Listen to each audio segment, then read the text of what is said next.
নমস্কার বন্ধুরা, আমি পিয়ালি তোমাদের বান্ধবী নিয়ে চলে এসেছি আরও একটা ব্র্যান্ড নিউ ব্লগ। আজকের ব্লগে আমি তোমাদের ঘুরিয়ে দেখাবো মাইথন, ঝাড়খণ্ডের মাইথন। পুরো সমগ্র মাইথন ড্যামটা ঘুরে দেখবো আর স্পিড বোটে করে যাব হচ্ছে আমরা বড়দ্বীপে লক গেটে। চলো বন্ধুরা, ভিডিওটা শুরু করা যাক। কিভাবে আসবে, কোথায় থাকবে, সমস্ত কিছু ইনফরমেশনই দেবো আমার এই ভিডিওতে। দেখতে থাকো, সাথে থাকো। আমরা আজকে আমাদের গন্তব্য মাইথনে পৌঁছানোর জন্য পুরুলিয়া থেকে রওনা হয়ে পড়েছিলাম মাইথন ড্যামের উদ্দেশ্যে।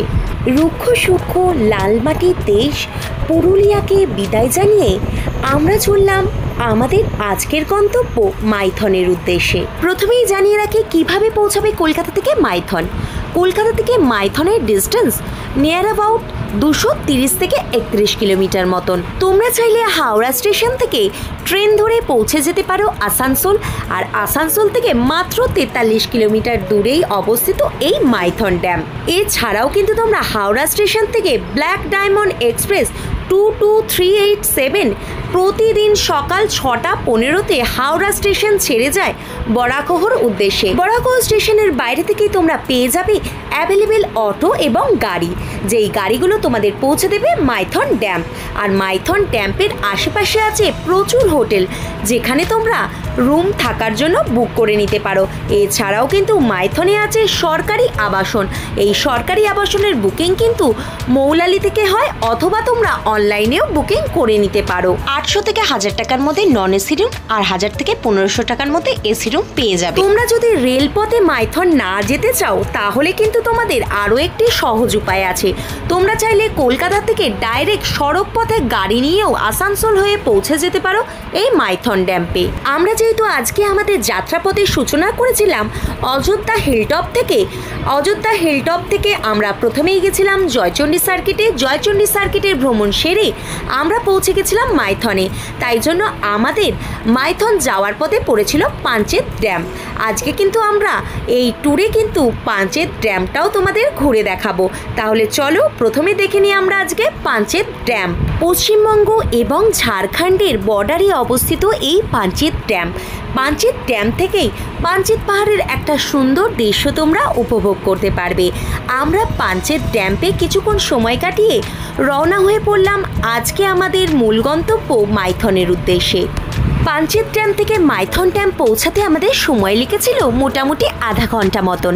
16 কিলোমিটার রাস্তা আমরা খুব সহজেই প্রাকৃতিক দৃশ্যকে উপভোগ করতে করতে পৌঁছে গেছি মাইথন ড্যামে। একদিনের বা দুদিনের ছুটিতে কিন্তু তোমরা শীতকালে ঘুরে আসতেই পারো কলকাতার খুব কাছে অবস্থিত এই মাইথন ড্যাম থেকে। আর তার সাথে সাথে কিন্তু তোমরা সাথে সময় থাকলে ঘুরে দেখে নিতে পারো পুরুলিয়াও। পুরুলিয়া ভ্রমণের প্রথম এবং দ্বিতীয় পর্বের লিঙ্ক আমি এই ভিডিওর ডেসক্রিপশন বক্সে দিয়ে রাখবো, প্রয়োজন মতন চেক করে নিতে পারো তোমরা। আমরা চলে এসেছি আজকে কলকাতা থেকে বেশ খানিকটা দূরে ঝাড়খণ্ডের মাইথন ড্যামে। কত সুন্দর লাগছে দেখো মাইথন ড্যামটা। এখানে এলে তোমরা এরকম ছোট ছোট নৌকা, শিকারা এইগুলো চড়তে পারো। মাইথন ড্যামের অবাধ নীল জলরাশিতে চড়ে বেড়ায় প্যাডেল নৌকা, হাতে টানা নৌকা এবং স্পিড বোট। আমরা চলেছিলাম স্পিড বোট। তার জন্য স্পিড বোট কাউন্টার থেকে 500 টাকার বিনিময়ে 3 জনের জন্য একটি টিকিট সংগ্রহ করে নিয়েছিলাম। তোমরা চাইলে হাতে টানা বোটে মাত্র 300 টাকার বিনিময়েও মাইথন ড্যামটা ঘুরে দেখে নিতে পারো। আমাদের হাতে সময় কম থাকার জন্য আমরা বেছে নিয়েছিলাম স্পিড বোট। এই অবাধ জলরাশিতে বোটিং করতে হলে কিন্তু অবশ্যই লাইফ জ্যাকেটটা পরা মাস্ট নিজেদের সেফটির জন্য। আমরাও প্রথমেই পরে নিলাম আমাদের লাইফ জ্যাকেট। তারপরে আমরা পৌঁছে গেলাম আমাদের স্পিড বোটের সামনে। স্পিড বোটে উঠে পড়লাম। স্পিড বোট আমাদের প্রথমেই নিয়ে যাবে বড়দ্বীপে, তারপরে সেখান থেকে নিয়ে যাবে লক গেটে। 8 থেকে 10 মিনিট মাইথনের অবাধ নীল জলরাশিতে আমরা ভেসে বেড়ালাম স্পিড বোটে।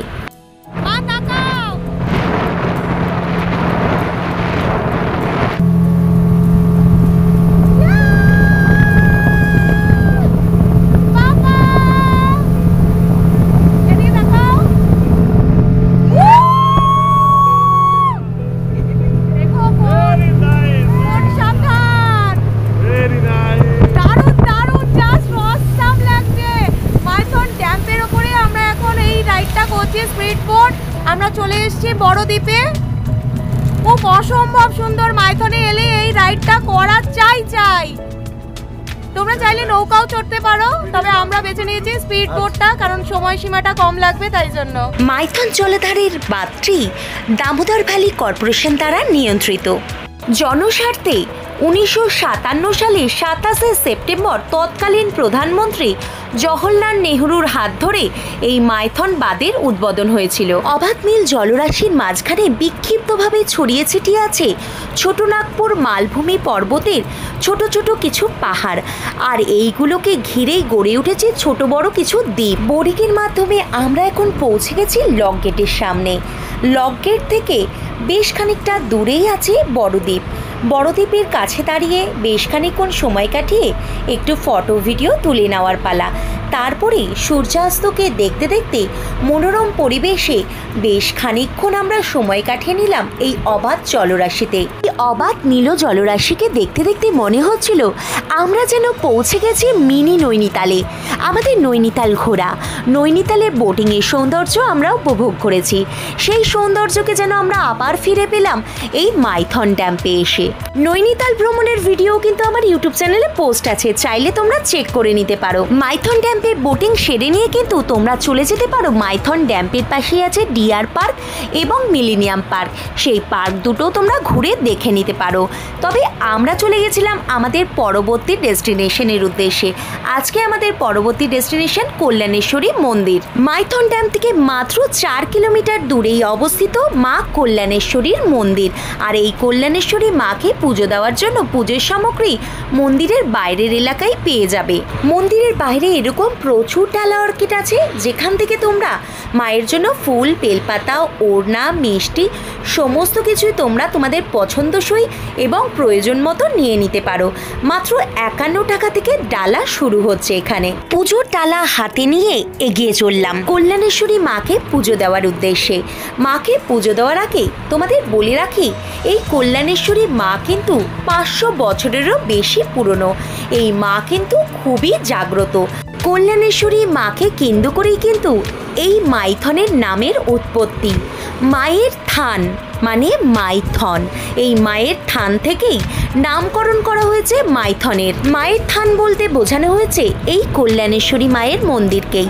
এই 500 বছরের প্রাচীন ঐতিহ্যপূর্ণ মন্দির অবশ্যই তোমরা মাইথন ভ্রমণে গেলে দর্শন করে এসো। তবে এই কল্যাণেশ্বরী মায়ের আদি মন্দির কিন্তু ছিল গড়পঞ্চকোটে। গড়পঞ্চকোটের রাজারাই বর্গী আক্রমণের সময় মাইথনে মাকে নিয়ে চলে এসেছিল এবং এই স্থানে মায়ের মন্দির প্রতিষ্ঠা করেছিল। পঞ্চকোট ভ্রমণে গেলে কিন্তু তোমরা দেখতে পাবে কল্যাণেশ্বরী মায়ের পরিত্যক্ত মন্দিরটি এখনও কিন্তু গড়পঞ্চকোটে আছে, যেখানে কিন্তু মায়ের মূর্তি তোমরা দেখতে পাবে না। মাকে নিয়ে চলে আসা হয়েছিল বর্গী আক্রমণের সময় এই কল্যাণেশ্বরী মায়ের নতুন মন্দিরে। চাদরে মোড়ানো আবরণের ভেতরে আছে ছোট্ট একটি স্বর্ণের কল্যাণেশ্বরী মাতার মূর্তি। যেই মূর্তিটা তোমাদের দর্শন তো করতে দেবে, তবে ফটো বা ভিডিও তোলা নিষেধ। তাই জন্য আমি বাইরে থেকে মন্দিরের সমস্ত ভিডিও তোমাদের সঙ্গে শেয়ার করলাম। কোনো এক সময় কিন্তু এই কল্যাণেশ্বরী মাতার মন্দিরে নরবলিরও প্রচলন ছিল। শ্যামারূপে মা চতুর্ভুজা কালী কল্যাণেশ্বরী রূপে এই মন্দিরে পূজিতা হন। আর এই মন্দিরের অনেক অলৌকিক কাহিনী লোকমুখে কথিত আছে। এই মন্দিরে নাকি মায়ের পদচ্ছাপ এখনো পর্যন্ত সংরক্ষিত আছে। আর এই মন্দির থেকে মাত্র 2 কিলোমিটার দূরে অবস্থিত পাহাড়ি বাবার মন্দির। মাত্র 350 খানা সিঁড়ি অতিক্রম করে পাহাড়ি বাবাকে তোমরা দর্শন করে আসতে পারো। পাহাড়ি বাবার মন্দিরের ওপরের অংশ থেকে কিন্তু তোমরা মাইথন ড্যামটাকে পাখির চোখে খুব সুন্দরভাবে উপভোগ করতে পারো। তাহলে আর কি, যদি হাতে 1 বা 2 দিনের ছুটি থাকে অথবা উইকেন্ডে যদি তোমরা ঘুরে আসতে চাও কলকাতার খুব কাছে ঝাড়খণ্ডের এই মাইথন ড্যাম থেকে, তাহলে ব্যাগ গোছাও আর হাতে মাত্র 3 থেকে 3,500 টাকা নিয়ে ফ্যামিলি নিয়ে সপরিবারে ঘুরে এসো মাইথন ড্যাম থেকে। পুরুলিয়া ভ্রমণের 3য় অধ্যায় মাইথন ভ্রমণ আজকে আমি এখানেই শেষ করব। আমি তোমাদের বান্ধবী এখানেই বিদায় নিচ্ছি। ভিডিওটা যদি ভালো লাগে লাইক, কমেন্ট, শেয়ার আর আমার চ্যানেলটাকে সাবস্ক্রাইব করে দিও। আবার নতুন ডেস্টিনেশনে দেখা হবে। ততক্ষণের জন্য সবাই ভালো থেকো, সুস্থ থেকো, টাটা।